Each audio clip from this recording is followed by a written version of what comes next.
favorite things about Russell Brunson and following him is just how he breaks everything down and it becomes more of a science. Like if you follow these steps, this is what's going to happen. And that is just so helpful. So this is pages 98 through 101 in Traffic Secrets. And it is talking about the 3 different types of closes: emotion, and then logic, and then fear. And I knew this with my funnels. So I have been told that the top, what they call above the fold, which is what you see before you even scroll, needs to speak to emotion, because that is where 50% of people will buy, is just on emotion. All about storytelling. And this is something I'm still trying to work on perfecting, is including stories everywhere, really focusing on the stories and the emotion and not so much on the logic. Sometimes that's a hard switch for me.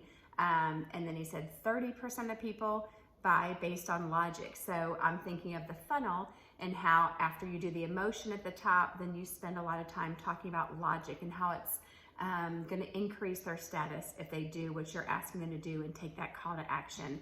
And then the very bottom is the scarcity urgency, what you're going to take away, timers, things like that, so that they know they need to buy right then. But I have not translated this over to emails.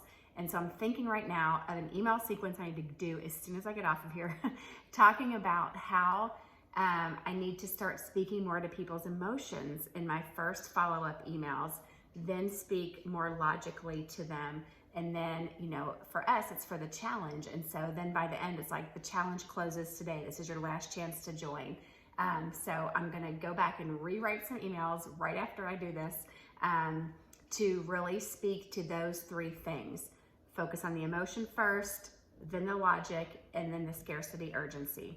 Speaking of scarcity urgency, I gotta go do those emails right now, because I really try to follow the things that he says, but where I'm absorbing so much, sometimes I forget some of his principles and don't apply them. And then I think, oh my gosh, why did I not do this in this email sequence? So